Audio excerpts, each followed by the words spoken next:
দর্শক, কবি কাজী কাদের নওয়াজের যে কবরস্থান, সেই কবরস্থান আলোকসজ্জার পাশাপাশি আমরা এইমাত্র রয়েছি সেই কবির বাসভবনের মূল ফটকে। সেখানেও আমরা দেখেছি যে গেট রয়েছে, সেই গেটের দুপাশেই আলোকসজ্জার ব্যবস্থা করা হয়েছে, আলোকসজ্জা করা হয়েছে। চলুন একটু ভিতরে দেখে আসি কি অবস্থা।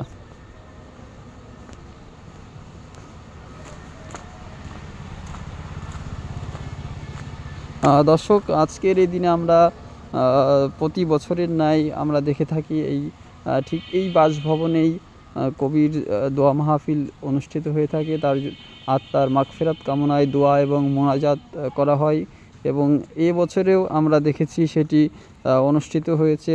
বাদ আসর থেকে যে দোয়া মাহফিল অনুষ্ঠিত হয়, সেখানে বিভিন্ন শ্রেণী পেশার মানুষ এই কবির আত্মার মাগফিরাত কামনায় দোয়া মাহফিলে শরিক হন। এবং আমরা দেখছি যে কবির যে কবর এবং যে ভবন রয়েছে, সেই ভবনেও আলোকসজ্জা করা হয়েছে।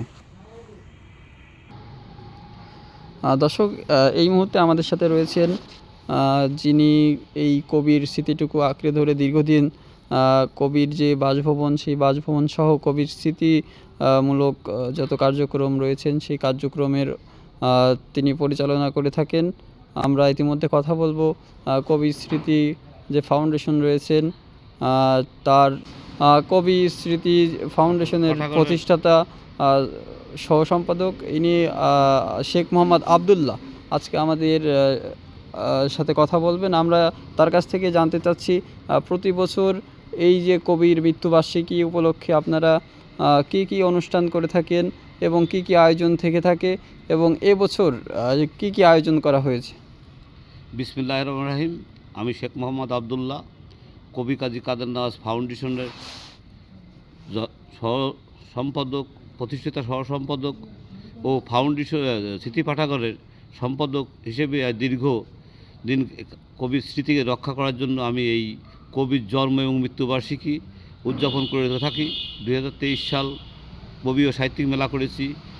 দেশের সার্বিক পরিবেশ পরিপ্রেক্ষিত বিশেষ করে আমাদের উপজেলা নির্বাহী কর্মকর্তা ফাউন্ডেশন সভাপতি মহোদয় বললেন যে দেশের পরিবেশ ভালো না, আপনি ছোট করে তার জন্য একটা মিলাদ দিয়ে দেন, আর আগামীতে যদি থাকি ইনশাল্লাহ এসে বড় কিছু করব বলে সেই প্রতিশ্রুতি সে দিয়েছেন। এবং সামনে 15ই জানুয়ারি কবি ও সাহিত্যিক মেলা না করলেও কবিদের নিয়ে একটা কবিতা আবৃত্তি প্রতিযোগিতা এবং চিত্রাঙ্কন প্রতিযোগিতা করার একটা আশা আছে সামনে।